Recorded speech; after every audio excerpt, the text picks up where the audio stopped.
തീരുമാനിച്ച ഒരു സർക്കാർ ഇവിടെ ഉണ്ടെങ്കിൽ യാതൊരു സംശയവും വേണ്ട, യൂണിഫോം സിവിൽ കോഡ് വരിക തന്നെ ചെയ്യും. അത് അയോധ്യ ശബരിമല പ്രക്ഷോഭമായിട്ടൊന്നും യാതൊരു ബന്ധവും വേണ്ട. നമുക്ക് സമയം അതിക്രമിച്ചു. പോയിന്റഡായ മറുപടി. അങ്ങയുടെ ഗുരുവിനെ ഓർത്താ മതി. ഒരാൾ ആത്മഹത്യ ചെയ്യാൻ പോകുമ്പോൾ ആത്മഹത്യ ഉണ്ടെന്ന് പറയണം. ഒരാൾ തീരുമാനിച്ചെടുത്ത് ആത്മഹത്യ ചെയ്യുന്നു എന്ന് പറഞ്ഞാൽ ഒന്നും ചെയ്യാൻ പറ്റില്ല. പക്ഷേ യൂണിഫോം സിവിൽ കോഡ് ഇന്ത്യയെ നശിപ്പിക്കുമെന്ന് പറഞ്ഞത് RSSന്റെ ഏറ്റവും വലിയ സർസംഘചാലകായിരുന്ന ഗുരുജി ഗോൾവൽക്കറാണ്. 33 വർഷം സംഘടനയെ നയിച്ച ഗുരുജി ഗോൾവൽക്കർ പറയുന്നത് മുസ്ലിങ്ങൾക്ക് കുട്ടികൾ കൂടുന്നു എന്ന തെറ്റിദ്ധാരണയുള്ളവരാണ് യൂണിഫോം സിവിൽ കോഡ് കൊണ്ടുവരാൻ ശ്രമിക്കുന്നത്. രാഹുൽ ഈശ്വർ അല്ല.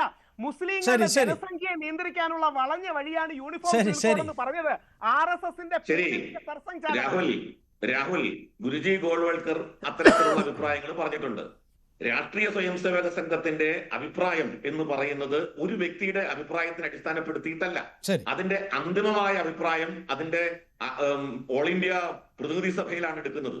ആ പ്രതിനിധി സഭ ഒരു 100 വട്ടമെങ്കിലും പ്രമേയം പാസാക്കിയിട്ടുണ്ട് യൂണിഫോം സിവിൽ കോഡ് കൊണ്ടുവരണം എന്നതിനെ സംബന്ധിച്ച്. അതാണ് RSSന്റെ അഭിപ്രായം. കാരണം കൊണ്ടല്ലേ, മുസ്ലിം ജനസംഖ്യ കുറയ്ക്കാൻ വേണ്ടിയല്ലേ, വളഞ്ഞ വഴിയിലൂടെ മുസ്ലിം ജനസംഖ്യ കുറയ്ക്കാൻ വേണ്ടിയല്ലേ ചെയ്യുന്നത്.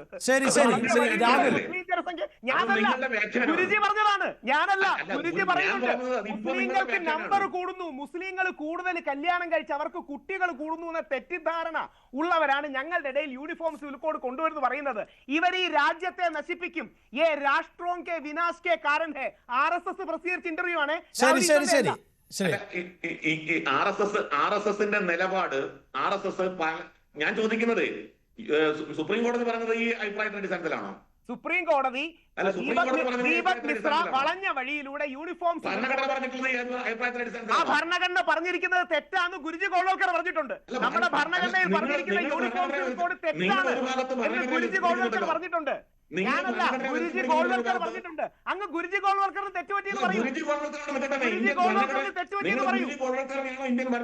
RSSനെ 33 വർഷം കഴിച്ച ഗുരുജി ഗോൾവൽക്കറിന് തെറ്റുപറ്റിയെന്ന് പറയൂ.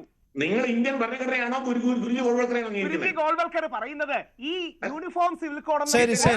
എന്തായാലും നമ്മുടെ വിഷയം, എന്റെ ചോദ്യത്തിന് ഡയറക്റ്റ് ആയിട്ട് ഉത്തരവുണ്ടോ? നിങ്ങൾ ഇന്ത്യൻ ഭരണഘടനയെ നമ്മുടെ വിഷയം എന്നത് ഏകീകൃത സിവിൽ കോഡ് അല്ല. തീർച്ചയായും അയ്യപ്പ സംഗമവുമായി ബന്ധപ്പെട്ട വിഷയമാണ്. അതിൽ ഇപ്പോഴും വാദപ്രതിവാദങ്ങൾ തുടരുന്ന സാഹചര്യമാണുള്ളത്. അനൂപ്, സമയം അതിക്രമിച്ചു. ഓണക്കാലമായതിനാൽ ഞങ്ങൾക്ക് കൂടുതൽ പരസ്യമുള്ളൊരു സമയം കൂടിയാണ്. എന്തായാലും റൈറ്റ് അനൂപ്, വളരെ പെട്ടെന്ന്. അത് ശരിയല്ല, എനിക്ക് മതിയായ സമയം വേണം. നിങ്ങൾ സമയം അതിക്രമിച്ചു എന്ന് പറഞ്ഞു കഴിഞ്ഞാൽ നിങ്ങൾ ആദ്യം സമയം ക്രമീകരിക്കേണ്ടതായിരുന്നു. ഒരു കാര്യം മാത്രം ഞാൻ പറയാം. വിശ്വാസവുമായി ബന്ധപ്പെട്ട് ചില തെറ്റിദ്ധാരണകൾ ഉണ്ടാക്കാൻ CPM പ്രതിനിധി ശ്രമിക്കുന്നുണ്ട്.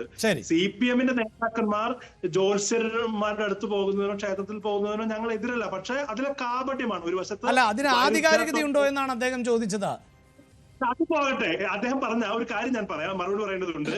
രാജ്മോഹൻ ഉണ്ണിത്താൻ ക്ഷുദ്രപ്രയോഗം നടത്തി എന്നൊക്കെ പറയുമ്പോൾ രാജ്മോഹൻ ഉണ്ണിത്താൻ നിങ്ങളുടെ നിരവധിയായ രാഷ്ട്രീയമായ ക്ഷുദ്രപ്രയോഗങ്ങളെ അതിജീവിച്ച നേതാവാണെന്ന് അദ്ദേഹത്തിന്റെ ചരിത്രം നമുക്കറിയാമല്ലോ.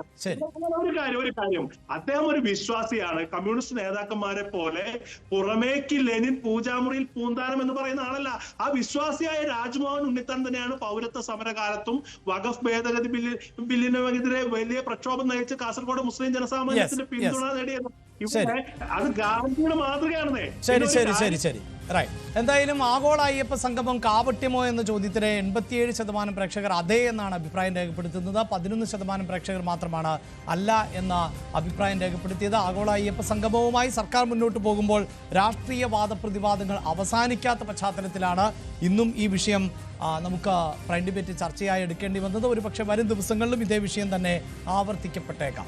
വളരെയധികം നന്ദി ചർച്ചയിൽ പങ്കെടുത്ത എല്ലാ അതിഥികൾക്കും പ്രൈം ഡിബേറ്റ്